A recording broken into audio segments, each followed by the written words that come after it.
Military Broadcast Radio, the station that's giving veterans a voice. Find us on the web at mbradio.us. This entire military is one cohesive, dedicated force. And the threats to our nations, they don't sleep. They're watching our every move. Iran, Russia, China, North Korea, ISIS, Al-Qaeda. They may be watching this right now. Our military should not be mistaken for a cable news gabfest show. We don't care what you look like. We don't care who you voted for, who you worship, what you worship, who you love. It doesn't matter if your dad left you millions when he died or if you knew who your father was. We have been honed into a machine of lethal moving parts that you would be wise to avoid if you know what's good for you. We will not be intimidated. We will not back down. We've seen war. We don't want war. But if you want war with the United States of America, there's one thing I can promise you, so help me God. Someone else will raise your sons and daughters.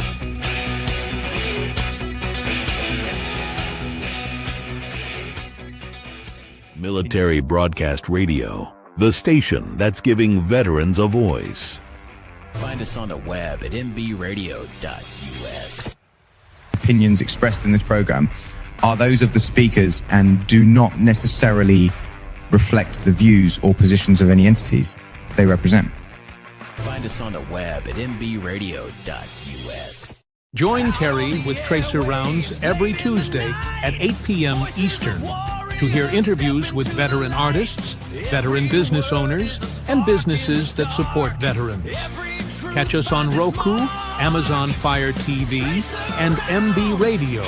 If you miss a show, you can listen again on Reefs Across America Radio every Wednesday at 3 p.m. Eastern. Tune in to see if you are on target. MBR, giving veterans a voice.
Okay, can you hear me now?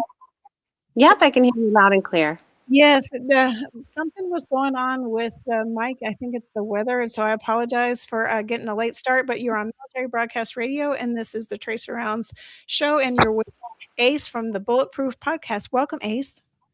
Thank you so much, Terry, and it's so good to see you again. Last time I saw you, you came on our Army Roundtable, and I'm very good friends with Military Broadcast Radio. You guys are so wonderful over there.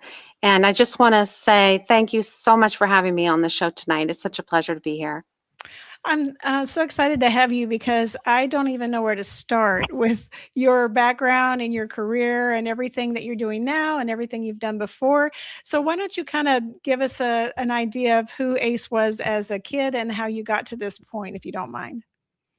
Sure. Ace, as a kid, had the most wonderful bowl haircut you've ever seen. And I grew up barefoot, running around the muddy fields of St. Louis, Missouri. So I was born in a hillbilly town and raised on that country sunshine, and loved playing with my turtles and hanging out with my grandma and going through her closet of amazing vintage clothing, and just a very country upbringing. And I loved the simplicity of it and the warmth of a good buttermilk biscuit or a peach cobbler that my grandma would make. Then we were uprooted from my country lifestyle when I was younger. My mom had gotten remarried, so we moved to New York when I was younger. And I cried because I thought that all of New York was like the Crips versus the Bloods. I thought it was just complete gangland. So I cried probably the whole trip cross country too, because I just loved the country. I love wildlife, wildflowers, and it just really suited me. I like being outside, and never really considered myself to be a New Yorker. But my mom's marriage, that didn't last too long. And she wound up having a really horrific opioid addiction. And if any of your listeners remember the opioid crisis, my mom was the quintessential opioid addict in terms of she had never been addicted to drugs. She never drank. She never had any sort of addictive issues whatsoever. But what happened was she was working in a lab at the time, and she slipped and she really messed up her knees real bad. So she wound up needing double knee replacements. And unfortunately, at the time, during the opioid crisis, these doctors just kept prescribing her just a toxic cocktail of opioids that eventually killed her at the age of 39. So my mother, she had 4 children. And so watching her go through this horrible stage after stage after stage of addiction before she finally died at 39, it built a lot of survival skills, and it built a lot of resilience in me. And it also built the need to want to protect other people. During that time, I found myself to be in a lot of vulnerable situations. I was bouncing back and forth between New York and Missouri, where my grandma lived. She basically kind of raised me because my mom was going through such serious addiction. But I found myself to be in a very vulnerable situation. There was kind of nobody around adulting, so I was always kind of the adult. So I found myself in a kidnapping situation when I was 8 years old. I've told this story before, but I think it's really important for parents to hear. So when I was 8 years old, I was helping my grandma through the church at a soup kitchen. And there was a gentleman there that had been served by myself and my sister and my grandma and the church staff. And at the end, everyone was very busy and very distracted after we had fed everyone. Everyone had their role and everyone had their job. I was about 8 years old. This was the first time I was ever doing this. And while everyone else was busy doing their jobs, collecting the trays, cleaning off the tables, doing the dishes, removing the food, covering it. Me being the youngest, I was just sort of not assigned a job. So one of the homeless men that was there, he came up to me, I guess noticing that all of the adults were busy, and he said, "Thank you so much for doing this." And I said, "Oh, you're welcome. I'm happy to do it." I was just a, little kid. Yeah. And then he pretended like he didn't hear me. He pretended he was deaf. And he said, "I can't," he kept pointing to his ears. I can't understand what you're saying. I can't hear you." And I kept repeating myself. And as I was doing that, he kept sort of signaling like, well, let's go out into the hallway where you can say it again and maybe I'll be able to hear you. And I was very vulnerable. I was very young and naive.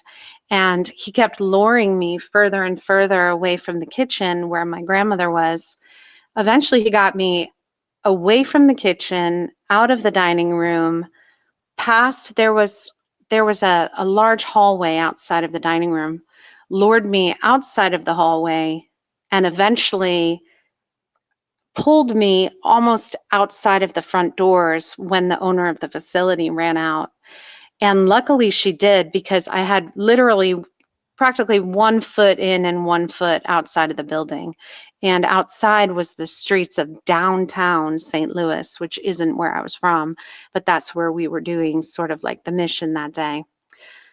So that was a very close call. And that's scary for a little 8-year-old to be, kind of persuaded by some guy you didn't know, you're just trying to be nice, and then he's trying to take you outside the building, and that's not right. Yeah. And, looking back on it, especially now with my experience and things like that, looking back on it, I was the perfect target, because I had no situational awareness at the time. I wasn't paying attention at all.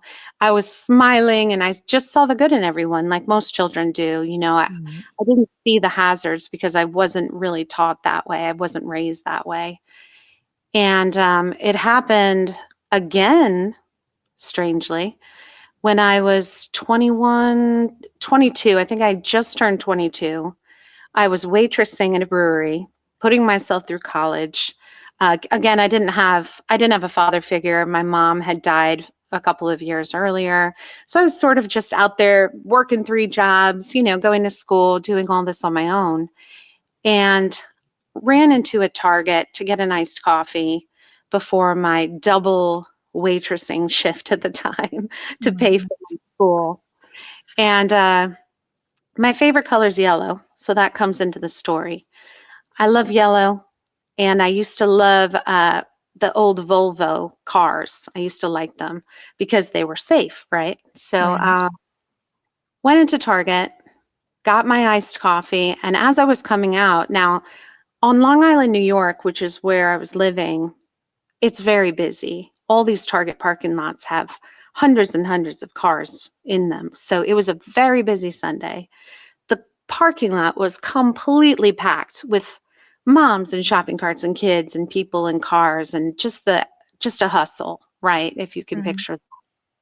So as I was coming out of Target, I saw my car, and I saw that parked next to my car was a yellow Volvo, like Volvo station wagon or something like that. It was an older car. And automatically I noticed the car, but I noticed that the older gentleman, well, not a gentleman, that was sitting in the driver's seat, saw me, looked right at me when I came out.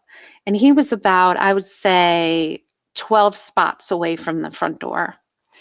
So as I walked out, I got my keys out. Now I have a little bit more sense about me. I'm 22, but I have a little bit more sense about me.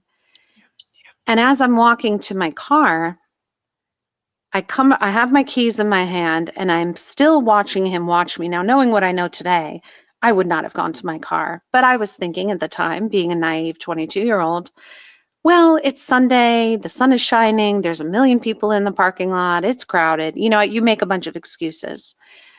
So as I was coming around to my driver's side, the man jumped out of the car and tried to drag me into the passenger seat. Oh, no. Luckily, I had my keys in my hand, so I was able to rip my arm away from him, dive into my driver's seat, lock the door, and I had, when you have a pull through where there's a parking space in front of you and you can just sort of gun it? That's what I did. I started my car and I just took off. Now, the craziest part about the story is when I arrived at my job at the brewery, I was, I didn't have a cell phone at the time. So when I arrived there, I told my bosses right away what had happened, and they didn't believe me. because they were having what's called like a shift meal when you're like waitressing, where they sit all the waiters and waitresses down and they tell you what the specials are and what's going on for the evening, you know. Mm-hmm. So I was trying to tell them, like, no, you don't understand. Like, I was almost just kidnapped, like at Target, which wasn't too far away. I said, somebody tried to pull me into their car. Yeah, okay. Like, you know, we need to get started. I'm like, no. Like, I really need to call. And they're like, come on, you're working a double. Like, we got to go. And so I was never able, you know, there was just chaos. And then I worked a double shift, which is about 12 hours. And then that was that. So all of that sort of cultivated strangely, all of those things inside of me sort of sculpted me into, you know, a person that kind of always has to be in survival mode, but also these sort of types of adversity, you can't let them control your mindset or your environment. And yeah, what was interesting was that also, you know, when my mom was addicted and suffering from this opioid addiction right before she died, the strangest part was that I was homecoming queen in school, in high school.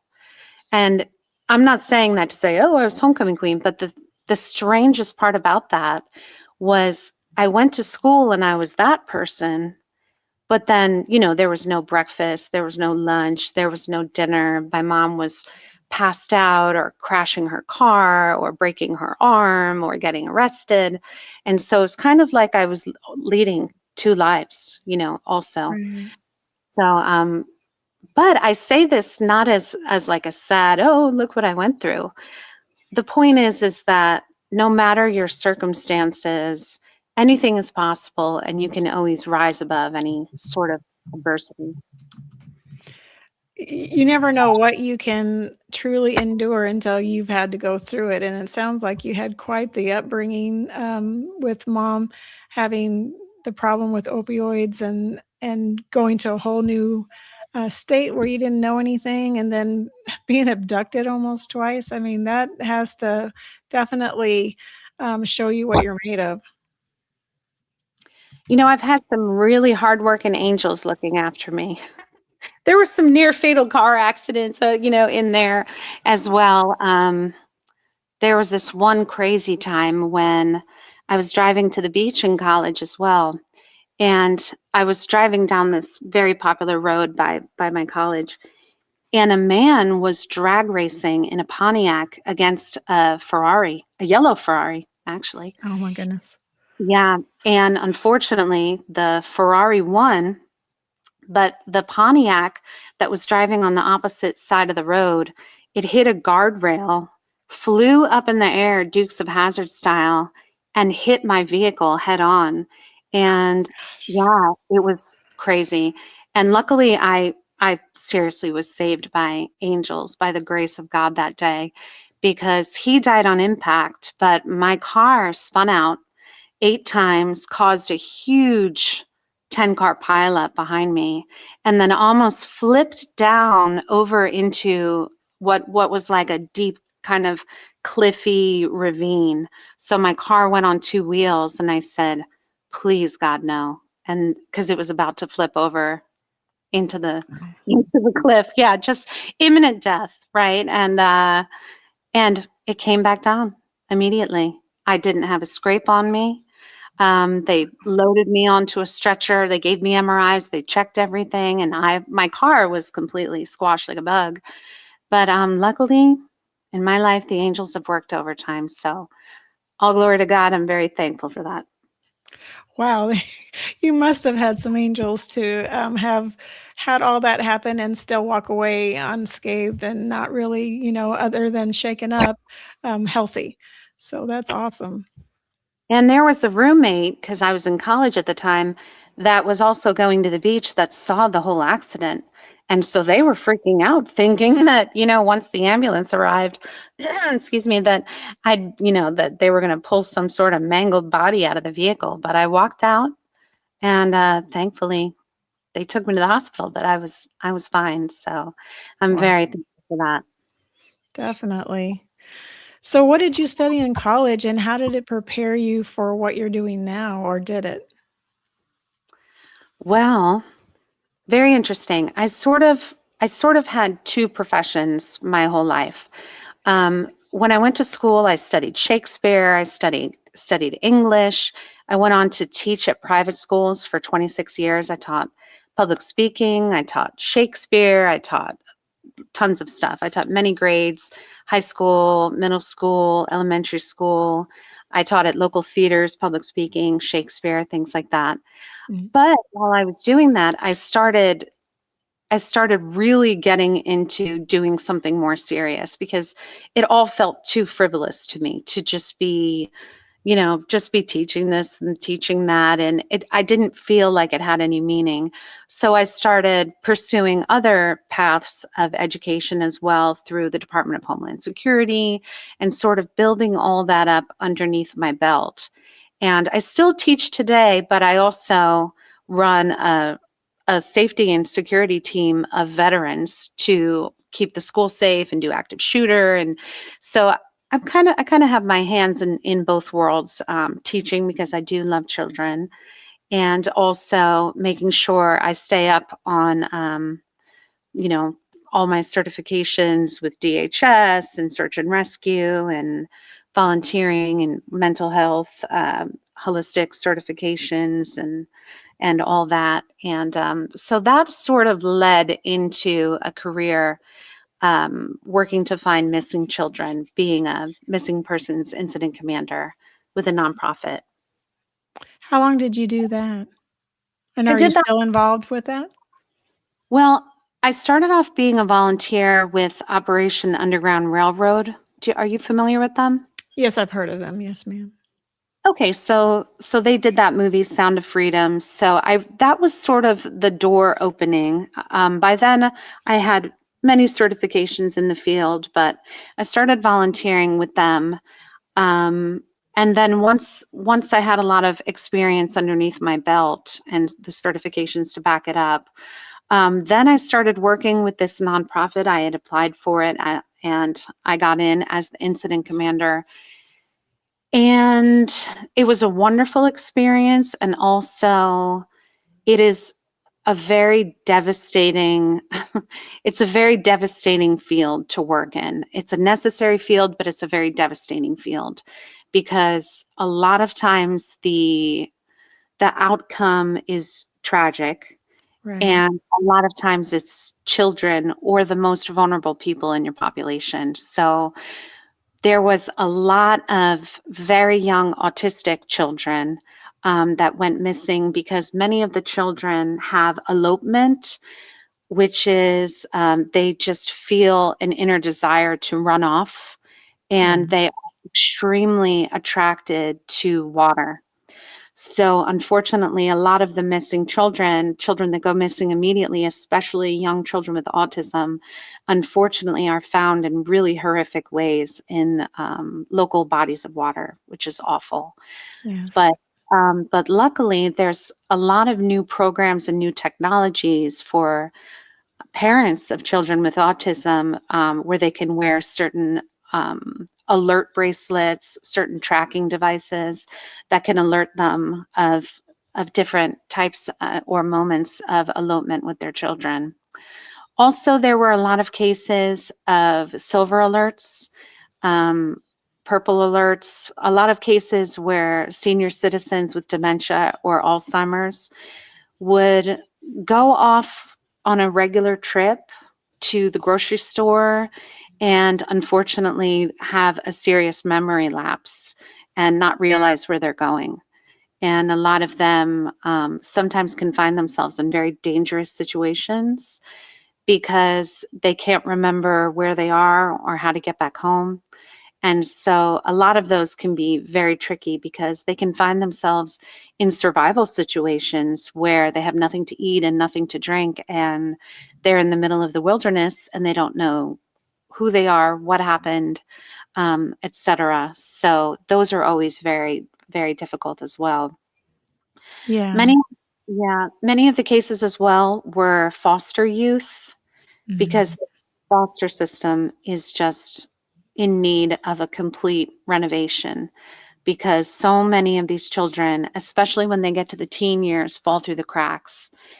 And they struggle with depression, with feelings of loneliness, lack of acceptance. They have a fear that their future isn't going anywhere. And a lot of it just comes down to love. But a lot of them take off, or they get trapped in the human trafficking circuits. And those are always very difficult as well. Yeah, the foster system is definitely something that needs an overhaul, as you say, and because sometimes the kids are placed in a home that they never should have been in, and so their only option is to leave, and then where they end up or however they end up is sometimes not a very pleasant outcome.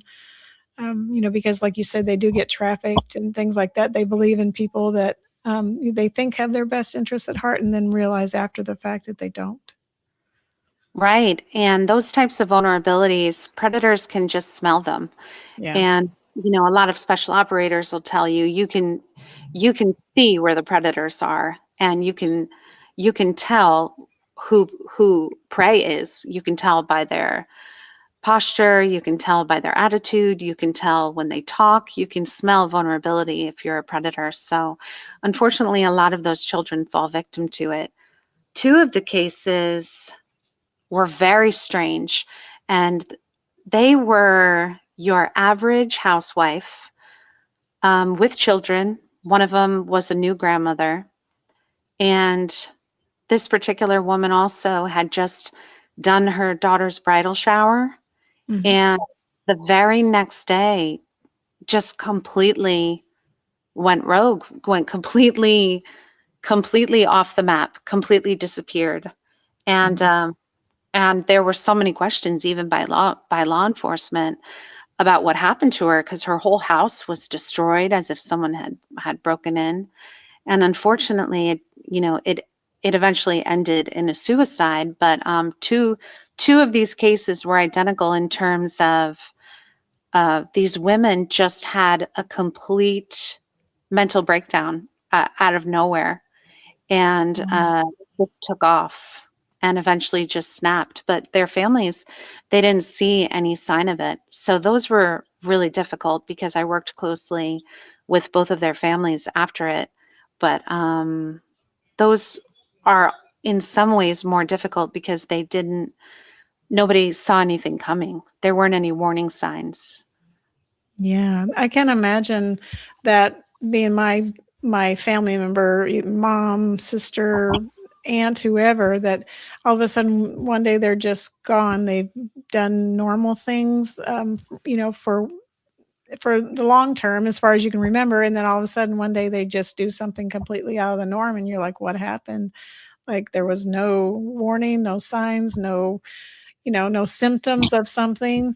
So yeah, I can't imagine being a family member that's trying to figure out what in the world just happened to to our family and why they did that. Right. And sometimes it's just the strangest trigger. In that one particular case, we all came to the assumption that it was something about the bridal shower. I know that the mother had been divorced recently, and so she was at her daughter's bridal shower, and then all of the emotions that go with that probably sort of just, made her snap. It was just too overwhelming, dealing with the dichotomy of a wedding and a divorce probably at the same time. Oh, wow. In your family, yeah. That's very sad. Yeah, definitely. So you were doing that, and then you were teaching. And so how did you get into podcasting, and how did you get into connecting with all the special operators that you've connected with through your podcast? Yeah, that's a funny thing. So I was doing the incident commander thing, and I did that for a couple of years, but it really starts to weigh on you after a while, because the cases keep coming, and they come very quickly, 2, 3, 4 at a time, plus the ones that you're still working on that are unsolved. So some of them, I started dreaming about a lot of the children, especially that were going missing. So I was having dreams of, trying to almost solve the cases at night when I was sleeping. And so eventually I stopped doing that. And almost immediately I decided, I do want to be able to help children. I do want to be able to give back and make an impact. And I love veterans so much. There's a very special veteran that came into my life. He was a Vietnam veteran up in New York, and he was an older gentleman.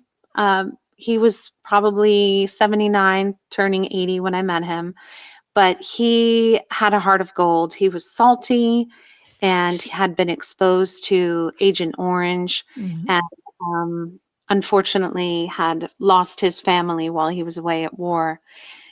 And he just had a heart of gold. I chased him down one day with cookies on Veterans Day. And we just sort of, became buds. And he would drop things on my porch and I'd drop things off on his porch. And he just had a heart of gold. And anytime I tried to do something to help him, he would pay me back tenfold. And right above my head right now in my studio, I have his machetes actually from the Vietnam War and a whole bunch of really cool knives and things that he gave me. So it was because of Robert really that I started Bulletproof, because I want to live a full life. I want to give back to the world. I want to do things selflessly.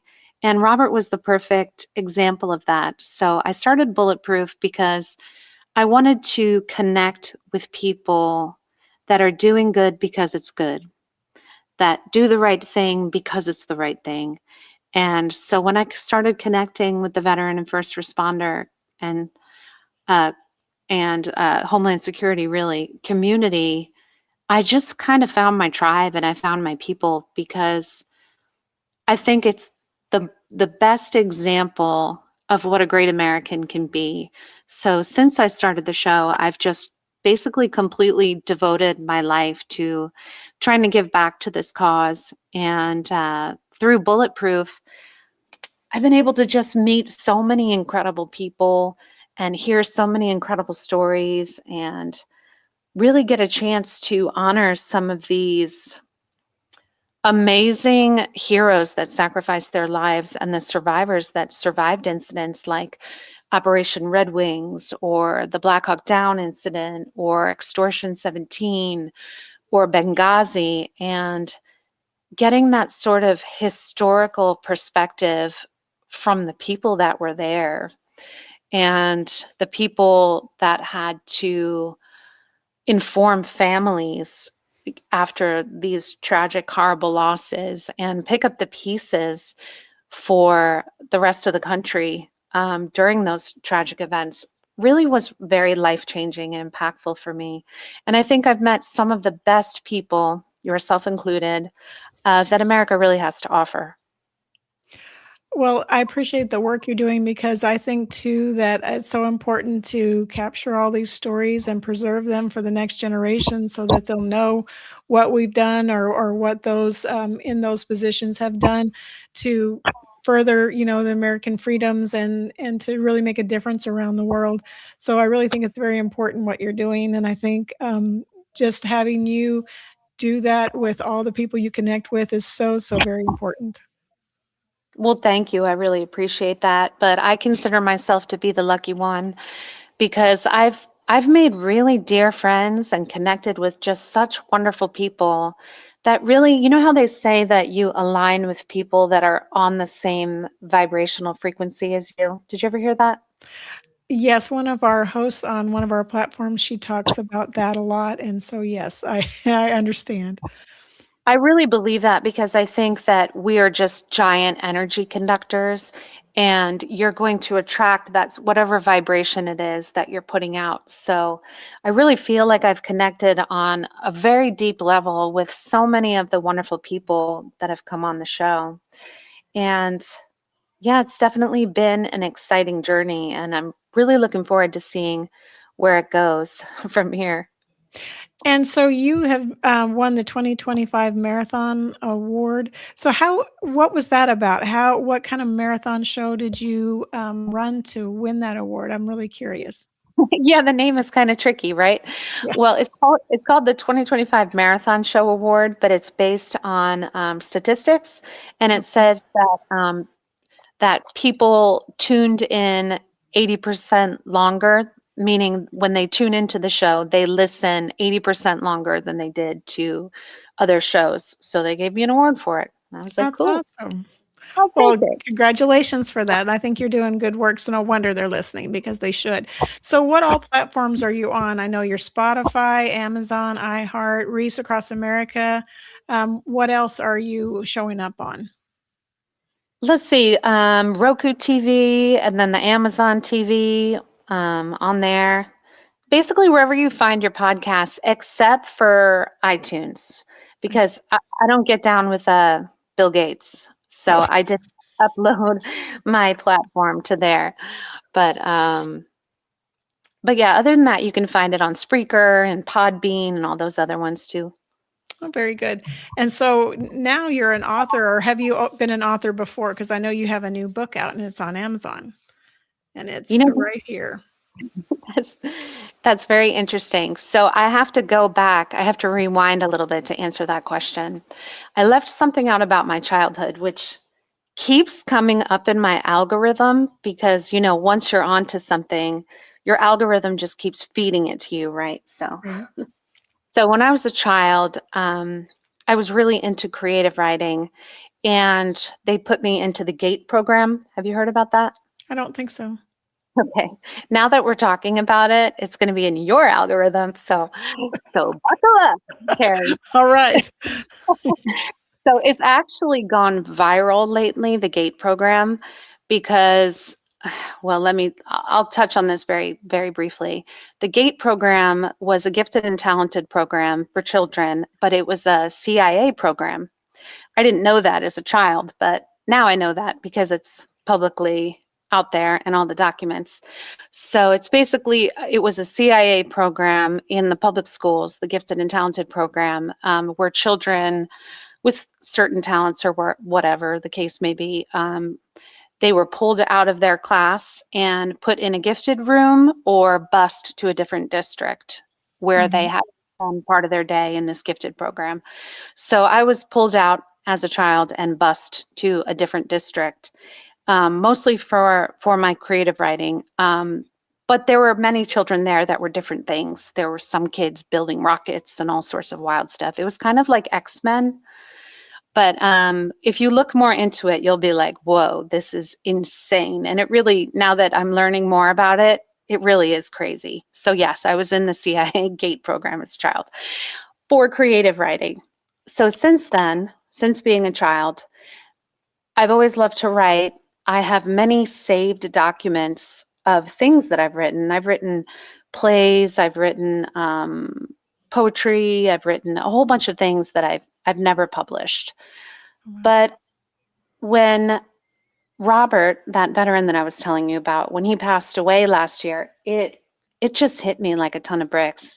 And I really wanted to do something that wasn't about his life, but something where I could take just a piece of his legacy. I mean, I did do a memorial episode for him with the Screaming Eagles Foundation, but I wanted to take part of his name, which was Robert, and I wanted to write the most American book you could ever write. And so that's what I sought out to do. The book is called The Life and Times of Milton Roberts by A. Raymond. That's my name. And it is an epic historical fiction, and it takes place over a century of unbreakable American spirit. And it takes you through 100 years of his life, of Milton Roberts' life, through World War II and the Korean War and the Cold War, the Civil Rights Movement. It takes you through the assassinations of President Kennedy and of Dr. Martin Luther King Jr., and then it takes you post 9/11. So the foreword was written by Don Mann, and he's a dear friend, and also a retired SEAL Team 1, 2, and 6 operator. And he's a New York Times bestselling author. So I was so blessed to have him write the foreword. That meant so much to me and still does. Right. And then I stumbled across an amazing professional voice actor to record the audiobook. And his voice actor name is Gary Lamb, but he has a different last name that he goes by. But Gary was a fighter pilot in the Air Force during the Vietnam War. And he was a child in Dallas, Texas, when Kennedy was shot, and has a lot of connections personally to the book. And so it was really meaningful to have him be able to record the audiobook. So The Life and Times of Milton Roberts, it's available on Amazon and Kindle paperback and hardcover. It's on Audible. It's on Amazon, iTunes. I didn't put it on iTunes, just so you know. Audible does that. But I am working on a second book in the series. It's going to be another The Life and Times of book. And so this will be part of a larger series. Oh, wow. I can't wait to read it. I know I've gotten started on this one, and it's a good read so far. According to Ace, I haven't gotten into the heavy part of the book yet, but I think I'm working my way there. So I'm excited to read that. Thank you. And thank you so much for starting the book and for checking it out. I think those that make it through towards the end, they'll really have a firm understanding on not only why I wrote the book, but who I wrote the book for. By the time you get to the end, you'll understand who the book exactly is for. Well, I can't wait to find out then. So you have a new TV series coming out too. Do you want to tell us about that? Sure. I actually realized that was still in my bio, but American Stories TV likes to work with Don Mann, who wrote the foreword to my book. We're now good friends. But about a year ago, he had selected me to be a mission commander on a show that he was going to be creating called The Mission. So The Mission, they finished shooting the pilot episode, I believe. And like the whole TV and showbiz businesses going these days, I don't know when they're going to be shooting the second episode because it's several different teams, but I'll keep you posted when I hear more about that. But I am selected with my team to be a part of that if they decide to move forward after the pilot. Well, that's really neat. So, but you don't have any idea when the pilot's coming out? I know they already shot the pilot down in Belize, with one of the teams, but I don't know any other information. I know these things often take a while, so I'm cool with it either way. That's exciting. So Joel was in the comments and he said that you should show your pretty face. And he said, I don't know why you don't. You know, it's funny because people tell me all the time, like, why don't you do video? Just do a video podcast. Are you real? Are you AI? Do you look like that or do you not look like that? I can guarantee you there's no filter. That's my face. I'm not a weird AI robot. Nothing's weird. I don't have anything to hide. I just love the sound of radio, and I love the old school fireside chats. And there's so many video podcasts out there that do such a great job. But I feel like the audio version of everything is sort of my wheelhouse. So for now, I'm going to stick with that. But I guarantee you I'm a real person. Yeah, I mean, it does. So when you're listening in the car, you're not seeing a video or anything like that. So it really just draws you in because you don't visually see anything, because sometimes the visual aspect then detracts from the story because you're focusing on what's in front of you. But if you're just listening, you're listening with a whole other ear and you're really paying attention to what's being said. So I understand the fireside chat idea. It makes perfect sense. I mean, that's what they did with FDR and all that, his fireside chats, and people sat by the radio and just listened, and then the images his talks conjured up were whatever the beholder, the person that was listening, or was to think about it. So I think you do leave something to the imagination and let people kind of conjure up their own ideas of what you're talking about. Also, I think for women, it becomes very tricky because a man can shoot a podcast in a hoodie with a baseball hat on, just hanging out, chilling. And I wouldn't want to shoot a podcast and have people say, oh, she looks prettier with her hair up, or she looks prettier with her hair down, or she wore that sweater on season 7, episode 4, or why isn't she, you know what I mean? I think Right. I want people to focus on, and you're doing a wonderful job, so I'm not knocking video podcasts at all, but just for me personally, I wouldn't want people to be focused on what I was wearing, whether I look pretty or not pretty, whether I'm busted or not busted, whether I'm tan or not tan, whatever the case may be. I wouldn't want people to focus on that. So if I can get them to listen to me for a little while, I'll take it. Yeah, I totally agree with you because, you know, you do get distracted when you see video. You're not always listening to the message. So, Right. Yeah, it can get kind of tricky. I think the world can kind of be harder on women, especially in the podcast world. yeah, or we're harder on ourselves. I don't know which it is, but yes, I understand that. So, what's next for you? You've got the podcast. You are waiting to see if that TV episode is going to air, and you've got a book in the works. What else? You've got certificates in emergency management and in different law enforcement type accreditations. What's next for ACE? Yeah, so I have a lot coming up. So right now I have 71 certifications, and I like to consistently keep doing them. And just finishing writing the book, I feel like I'm falling behind. So next I'm going to be doing more certifications, but I'm also going to be continuing to work on the second book, which is already all laid out. I've already started writing a lot of it. So I'm hoping that book will be done sometime before the end of the summer. So that should be good. And then with that comes the audiobook and all of that. I started also playing around with the idea of converting The Life and Times of Milton Roberts into a screenplay, either for a film or possibly for a series. And I've kind of been throwing that idea around, but right now I'm working on the second book. And I applied about a week and a half ago to break a Guinness World Record. So I'm waiting to hear back from them. Can you give us a hint what it is, or are you going to save that for your show and kind of roll it out there? It's funny because even my closest friends, I haven't said a word about what it is. And everyone is looking at me like I'm absolutely crazy. They're like, you know, you're not that fast of a runner. You know, you can't lift that much. So, you know, what is it that you have up your sleeve right now? And I can't really give it away yet. But when I hear back from them and find out if they accepted the record that I want to break, if they accept it, I'll be the first one to shout it from the rooftop. But for now, I'm going to keep it a big question mark for everybody because I want people to think the craziest things. Like, is she going to be juggling fish bowls or, you know? That's funny. Yeah. Well, when I was a kid, I was part of a Guinness Book of World Record event. So it wasn't me putting it on, but it was the world's largest sandwich.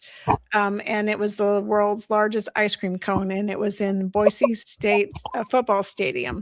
So they invited everyone to come have a sandwich and have some of the ice cream, but it was a Guinness Book of World Record event at one time. I'm sure there's bigger sandwiches now or bigger ice cream cones, but that was my claim to fame with the Guinness Book of World Records. You have no idea how much I'm loving hearing this right now. What kind of sandwich was it?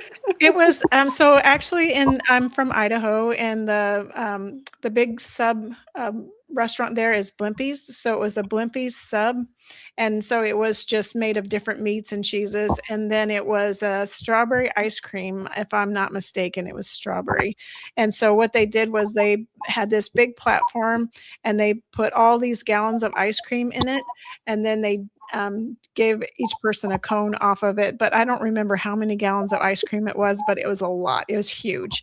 And they had to take ladders to stand up to get the ice cream because it was so tall. And then the sandwich, they actually put it through a little bit of an oven. So it was like a pass-through oven. So the sandwich just kept going through this oven until it got to the tables where they started cutting up the sandwich. Oh my gosh. And how big was the sandwich? It was the length of a football field. No way. Mm-hmm. Okay, I have so many questions about this. So the bread on the sandwich, was it one large sheet of bread or several pieces of bread, or how did that work? No, it was one long piece. It was continuous. They baked this long piece of bread and then made the sandwich. Yeah, it was a football field long. Terry, this is fascinating. Well, I had to look it up just to remind myself that it actually happened because I'm like, yeah, I know I was there because it was when I was a teenager and it was in the Bronco Stadium. And if you've ever been to Idaho and you've been to Bronco Stadium, it has blue AstroTurf. It's the only college football stadium with blue AstroTurf. So the joke is, why did all the geese die over Boise, Idaho, where the stadium is? Oh no, why? They were trying to land in the water and didn't realize that the grass wasn't water, it was AstroTurf. So that's how the geese died. And that's the joke, is that, they were confused. Let me tell you, Terry, if you want to be completely entertained, go on the Guinness Book of World Records website and start scrolling through some of these records. Some of them are crazy. Some of them I was looking at the other day, there was a guy. Okay, let me just ask you, how long do you think the longest plank is? You know, planking? 15 minutes. 9 hours and No way. Yes, I swear, 9 hours and 40 something minutes. Imagine holding a plank for that long. No, thank you. I'm good to hold it maybe 5 or 10. That's about the max. I don't think I can hold it any longer than that. And how old do you think the oldest person in the world in the Guinness Book of World Records is? 125? Ooh, you're close. It says that she was 122 years old, but she smoked until she was 118. She ate chocolate every single day. She was a French woman and just completely living the dream, just eating chocolate, eating junk food. Really, really crazy. But she said that her secret was maintaining a calm, peaceful attitude throughout her life. There's something to be said for that. Stress will definitely shorten your life. So the stress that you can reduce in your life, all the better. Yeah, definitely. I'm a complete health nut. So I walk 6.5 miles to 7 miles a day. I'm taking supplements. I'm obsessed with eating health food and all that stuff. But I just started this chamomile tea at night regimen, and it's super calming. I don't know if you've ever done it. It's very, very calming. I highly recommend. Yeah, I've done that a little, and then I kind of quit for a while, but I agree with you. Chamomile tea definitely does help. And so anything to reduce the essential oils that you put in your room, the lavender, so stuff like that, all that helps. Or those nasal, they're not sprays, but you breathe them in. Those help to calm you too. There's a company here in Texas that does the holistic type, all natural products. The name of the company is actually called No Crap in It. That is the actual name of the company because there's no crap in it. No preservatives, no additives, no colors, no nothing. It's completely, the product itself without anything added to it. So you're getting the true benefit of whatever you're ordering, whatever oil or mineral that you're ordering. It's just that product and nothing else. And listen, No Crap in It company, Miss Terry over here just completely promoted you, so you should become an affiliate. Right? Yeah, they have a lot of really great products. So if you're looking for something that doesn't have a lot of stuff in it that you don't want, all the additives and dyes and fragrances and all that, then it's really a great alternative. Yeah, that's terrific. I'm all about magnesium and the omegas and coconut oil this, and I'm all about it. So I'll definitely check them out. Yeah, definitely do. They have magnesium sprays that are supposed to help you like relax and sleep. And, magnesium is one of the minerals that a lot of us lack. And so getting that dose, and they have like I think there's 3 different types of magnesium in one of those sprays. So you're getting the benefit of all of them and not just one type or the other. And so you're really benefiting from the oils of all 3 combining to give you the best rest or the best solution, because most products only have one, and this one has like 3 different ones. So it's really great. I like when they combine the glycinate and oxide and all the different magnesiums. So what's your promo code, Terry? Because you just completely sold it to me. Oh, I wish I had one, but well, we've got about 5 minutes left. So what have I not asked you that I should have asked you? What would you like to tell our audience? That's a really good question. I just think that I have this little catchphrase that I've used probably my whole life, and I always say constant upgrades.